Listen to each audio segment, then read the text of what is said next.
Hey everyone, welcome back to Weekly Game Night channel. Today we're diving into Elden Ring Weeping Peninsula, a standalone expansion that immerses players in the world of the Lands Between and, of course, is an adaptation of the acclaimed video game of the same name. Elden Ring Weeping Peninsula is a cooperative narrative-driven campaign game for 1 to 4 players featuring tactical battles, character progression, and a richly immersive world inspired by From Software's iconic universe. The content of this box can be played as a separate campaign or mixed into the core game campaign. A quick note, for those who missed the original campaign or are looking for additional content, the game is available for pre-order at the SFG shop. You will find the link in the description below. And now, let's take a look inside and see what goodies the Weeping Peninsula box is hiding.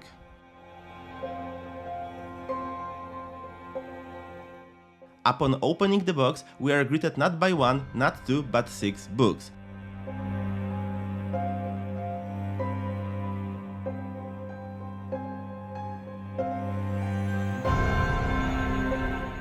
Let's start with the rulebook. I've already read the rules, and what I can tell you is that it's well written and clear. The quality of the rulebook is great, the paper feels premium, it's long, 60 pages, but you wouldn't expect anything less from a campaign game. Gameplay-wise, I'm super excited to play Elden Ring on the tabletop. I love character progression, unlocking new cards and diceless combat. Will it all click?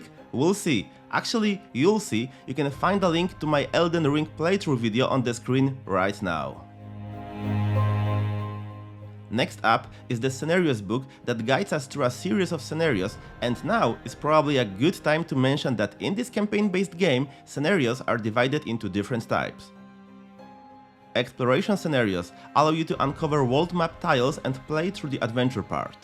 Combat scenarios, like gauntlets and dungeons, test your skills against deadly foes. Narrative scenarios add a story-driven element reminiscent of a paragraph-based book, deepening the immersion.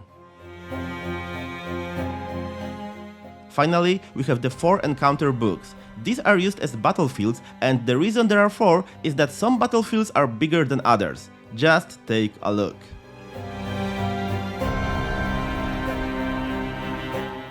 Next up in the box we find miniatures, but we'll come back to those in a bit. First, the player dashboards, designed to store all the player cards, buffs and tokens. And here comes the first letdown of the day. These are made of thin paper. I was really hoping for something sturdy, dual-layered player boards, but unfortunately that's not the case. A real pity. That said, once placed on the board and populated with all the necessary cards and components, they do look quite nice. I really like the muted color scheme they went with. It fits the overall dark and atmospheric tone of Elden Ring. If I could change one thing though, I would probably add some additional artwork here and there to, make them feel a little more immersive. Up next, let's take a look at the punch boards filled with tokens and dials. These tokens are used for marking locations and tracking various in-game effects. The tokens are made of a thick cardboard, and after punching them out, there are no torn edges, they feel solid and durable. And hey you, welcome to Weekly Game Night's workshop. Today we're making dials. The whole process takes just a couple of minutes, and there you have it. The player dial for tracking stamina, health and focus is ready, and so is the boss health dial. These are super slick, and the best part is they fit tightly so the spinners won't move by accident.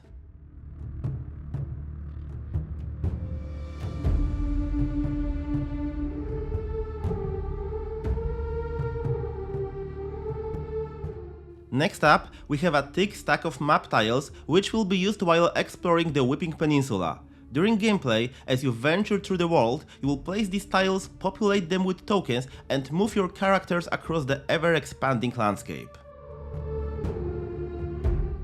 I have to say I love how this modular map system works. Despite its relatively small size, it manages to feel thematic, capturing the eerie, desolate beauty of the Weeping Peninsula.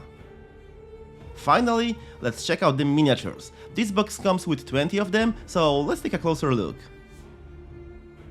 First up, we have the 4 heroes: Astrologer, Prophet, Bandit and Hero.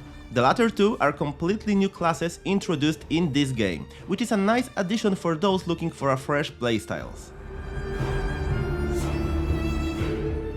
Next, we move on to the monsters. The miniatures are of a standard tabletop quality. I really like the sculpts, and the pre-sculpted bases are a great touch, especially for those who enjoy painting their minis. But while we're on the topic of painting, the level of detail isn't quite what was shown in the promotional images. Check out this guy on the left. When you compare the render to the real-life miniature, some of those finer details just aren't as sharp as I'd hoped.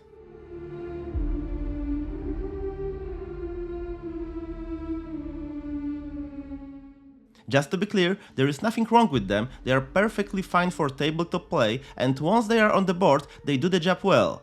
It's just that I was expecting a bit more refinement in the detailing. But the good news is that the bigger the minis, the better they look.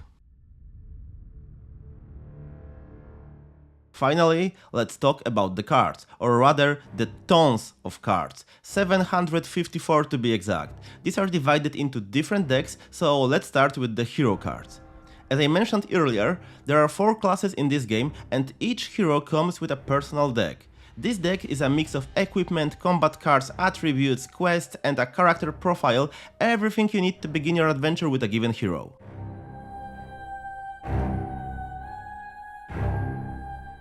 The card quality is really solid, they are thick, feel premium and have that amazing fresh print smell. However, there is a small catch. If you scratch them a bit too hard, the paint might start to come off, so if you want to keep them in top condition, sleeving them is a must. Beyond the hero decks, the game includes event cards, enemy cards, spirit candles, quests and guidance of grace, all of which help shape the atmosphere of Elden Ring. There is also a collection of smaller decks primarily used for resources and ingredients.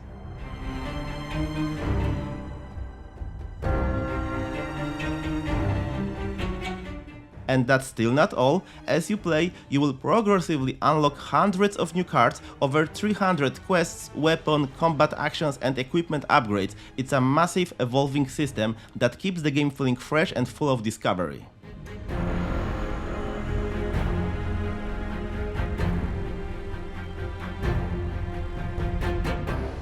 Lastly, let's take a look at the insert. I love that this game includes an insert designed to store miniatures, cards with dividers, tiles and all the components neatly within the box.